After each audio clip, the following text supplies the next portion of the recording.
Hi friends, welcome to my channel learning with Prachi. और आज हम लेंगे एडिटिंग एंड ओमिशन के एक्सरसाइजेस। 7 क्वेश्चन टोटल में हम देखेंगे, जिसमें से 6 हमने सॉल्व करे हैं। 7वां क्वेश्चन आपको करना है और हम टिप्स एंड ट्रिक्स पे डिस्कस करेंगे कि ऐसे एक्सरसाइज को सॉल्व करते वक्त हमको किन बातों का ध्यान रखना है। So without wasting any time, let's get started.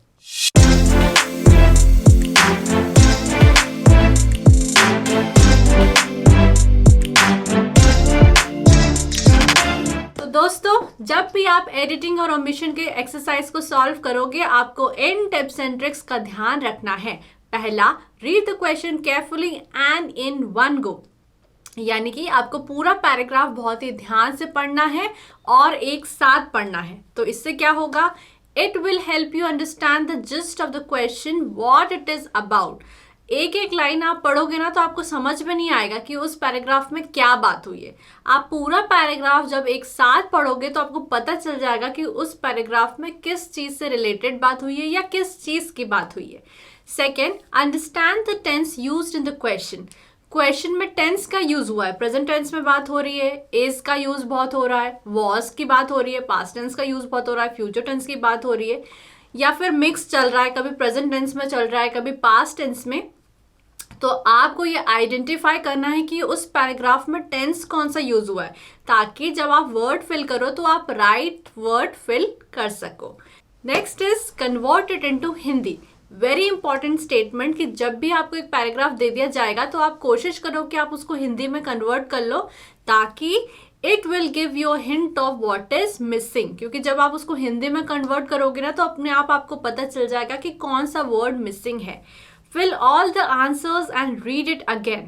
It will help you catch if any mistake is made by you. यानी कि जब आपने सारे ही आंसर्स फिल कर लिए हैं तो फिर आप फिर से उस पूरे पैराग्राफ को पढ़िए, ताकि आपको पता चल जाए कि वर्ड्स मैच हो रहे हैं या नहीं, या फिर कोई मिस्टेक आपने करी है या नहीं। And last is have a general knowledge of propositions, क्योंकि ऐसे पैराग्राफ्स में मोस्टली प्रपोजिशन से फिल करने को आती है। तो अगर आपको एक जनरल नॉलेज है कि प्रपोजिशंस कब और कहाँ यूज होती है तो आपको इससे बहुत मदद मिलेगी। तो दोस्तों, अब हम देखते हैं हमारा पहला क्वेश्चन।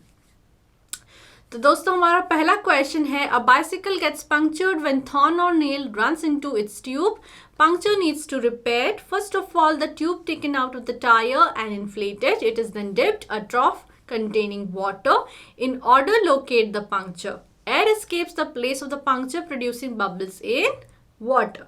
तो दोस्तों, जब हमने इस पूरे पैराग्राफ को एक साथ पढ़ लिया तो हमको पता चल गया कि यहाँ पे एक बाइसिकल की बात हो रही है, बाइसिकल के टायर के बारे में बात हो रही है कि किस तरीके से उसका जो टायर है वो पंक्चर हो जाता है जब एक कांटा, एक थॉर्न उसमें लग जाता है। फिर उसको ठीक कैसे करा जाता है, उस बाइसिकल का जो टायर का ट्यूब होता है उसको निकाल लिया जाता है और पानी में रख दिया जाता है, और जहां से बबल्स आते हैं वहां से पंक्चर का पता लगाया जाता है। जैसे कि हम सबने बचपन में किया है या अभी भी करते ही हैं। हम जानते हैं जब साइकिल का पंक्चर ठीक कराने तो वो ऐसा ही करता है। तो हमने इसको अब हिंदी में कन्वर्ट कर लिया। तो इसके आंसर्स क्या होंगे, a bicycle gets punctured when a thorn. Bicycle puncture हो जाती है जब एक कांटा और nail runs into its tube. The puncture needs to be repaired. उस पंक्चर को फिर रिपेयर करा जाता है. First of all, the tube is taken out of the tyre. Tube को टायर में से निकाला जाता है और इन्फ्लेट करा जाता है. It is then dipped. फिर उसको डुबाया जाता है, किसमें, in a trough containing water in order to. In order to, हमको पता है ऑर्डर के साथ टू लगता है. In order to locate the puncture. Air कहाँ से एस्केप होती है, air escapes from the place of the puncture, producing bubbles in the water. तो इस तरीके से हमको पूरे ही पैराग्राफ को बहुत ही ध्यान से पढ़ना है, एक साथ पढ़ना है, उसको हिंदी में कन्वर्ट करना है और फिर वर्ड्स को फिल करना है. दोस्तों, हमारा सेकंड क्वेश्चन है, when in the evening Hari Ram's son did not come, he and his wife very much sad and worried. The son arrived 3 days. When Hari Ram asked him where he was for 3 days, he replied that he had to Goa and not return due to the late running of train. Hari Ram asked him to inform him. He went out again. The son told him that he do so in future. He stuck his promise and never gave chance of complaint to anybody.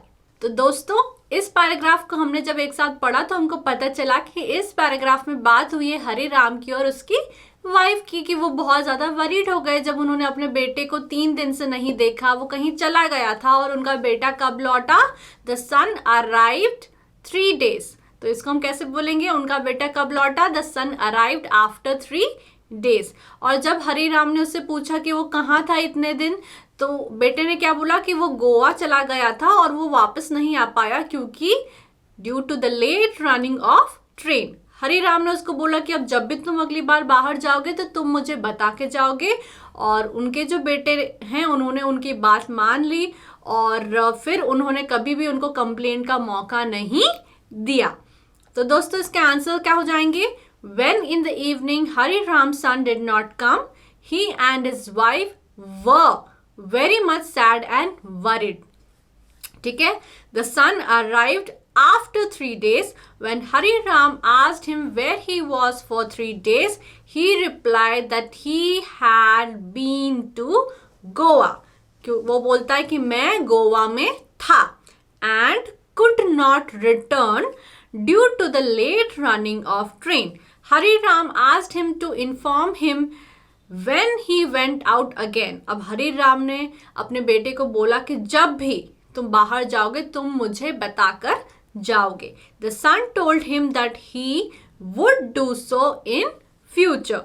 He stuck to his promise and never gave any chance of complaint to anybody. All right. हमारा question number 3 है The Supreme Court made it compulsory cinema theaters to play national anthem with the image of national flag prior screening. यानी कि supreme court ने अभी एक cinema theatres के लिए compulsory कर दिया है कि जब भी आप स्क्रीनिंग करोगे उससे पहले आपको नेशनल एंथम बजाना है और नेशनल फ्लैग की इमेज को दिखाना है. ठीक है, तो इसका आंसर क्या हो जाएगा? The supreme court has made it compulsory. किसके लिए कंपल्सरी कर दिया? For cinema theatres to play the national anthem with the image of national flag prior to screening. ठीक है, हमारा नेक्स्ट क्वेश्चन है I went to the hospital yesterday evening at about 6 p.m. See my uncle there. Last week he has sustained an injury in his leg in fall from the outer wall and to be hospitalized. I asked him how he was feeling and he told that he was okay except for some pain in leg.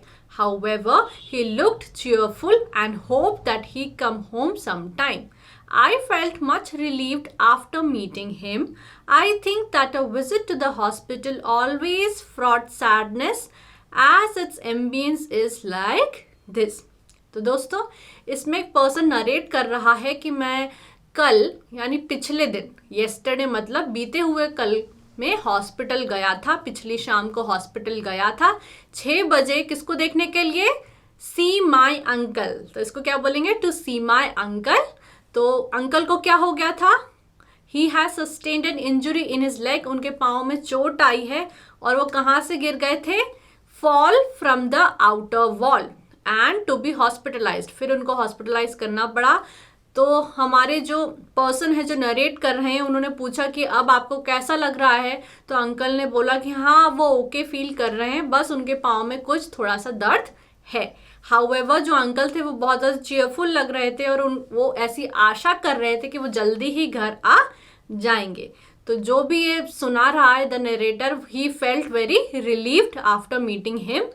और वो बोलते हैं कि hospital जाना कभी भी अच्छा नहीं होता है. हमेशा जब भी हम हॉस्पिटल जाते हैं तो एक सैडनेस हम फील करते हैं क्योंकि हॉस्पिटल का एम्बियंस ही वैसा होता है, हॉस्पिटल का एनवायरनमेंट ही वैसा होता है. तो दोस्तों इसका आंसर क्या होगा? I went to the hospital yesterday evening at about 6 p.m. To see my uncle there. अपने अंकल को देखने के लिए. लास्ट वीक ही has sustained an injury in his leg in a fall. कैसे उनको पैर में चोट लग गई? In a fall from the outer wall and had to be hospitalized. उनको हॉस्पिटलाइज करना पड़ा. Past tense.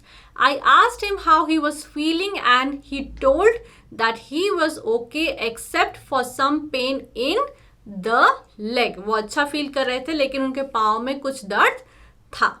However, he looked cheerful and hoped that he would come home after some time. कि वो घर आ जाएंगे कुछ ही टाइम बाद. I felt much relieved after meeting him.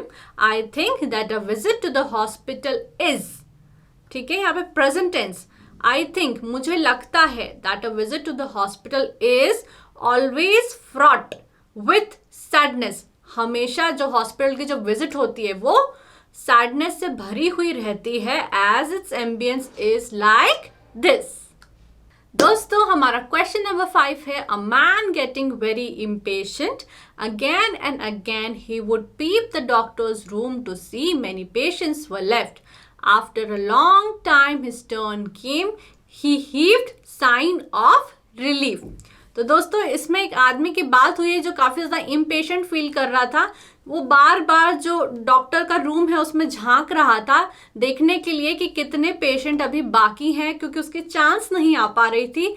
बहुत टाइम बाद जब उसका टर्न आया तो उसने एक चैन की सांस ली. ठीक है, तो इसका आंसर क्या होगा?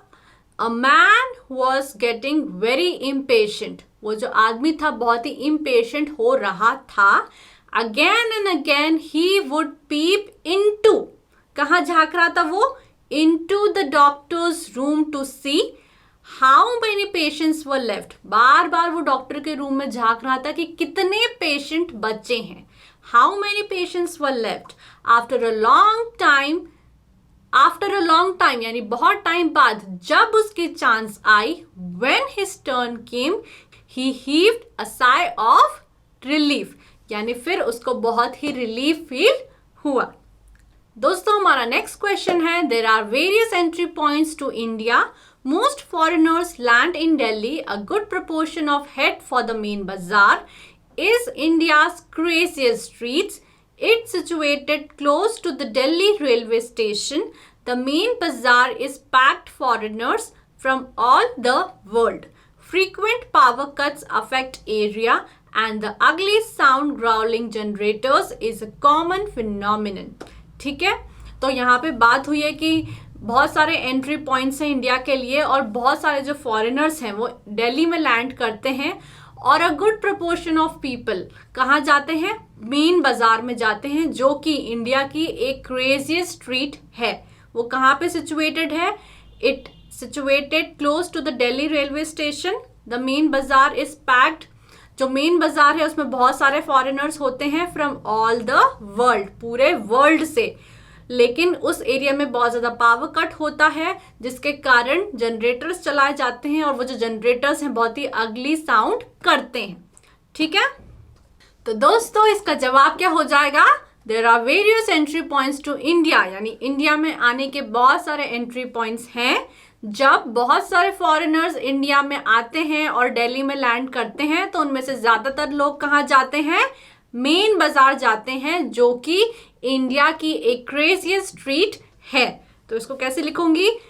To India full stop when most foreigners land in Delhi a good proportion of them head for the main bazaar, जो कि इंडिया की एक क्रेजीएस्ट स्ट्रीट है, which is India's craziest streets. It is situated close to the Delhi railway station. The main bazaar is packed with foreigners. जो main बाजार की जो street है वो फॉरेनर्स से भरी हुई है from all over the world. Frequent power cuts affect the area and the ugly sound of growling generators is a common phenomena. तो इस तरीके से हमको ओमिशन के एक्सरसाइजेस को अटेम्प्ट करना है. तो दोस्तों अब ये लास्ट क्वेश्चन है और बहुत ही इजी सा क्वेश्चन है जिसका जवाब आप मुझे कमेंट सेक्शन में बताओगे. मैंने वो प्लेस को भी मार्क कर दिया है जहां पे वर्ड फिल आपको करना है. Kerala dash a state in south India. Kerala became dash first state dash be recognized as a completely literate state.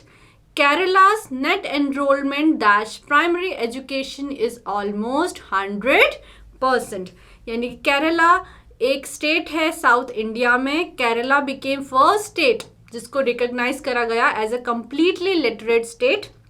और केरला की जो नेट एनरोलमेंट है प्राइमरी एजुकेशन की वो है 100%। तो बहुत ही इसके इजी आंसर्स हैं जो आप मुझे कमेंट सेक्शन में बताओगे। और इसी के साथ हमारी जो ये एक्सरसाइज है वो खत्म होती है।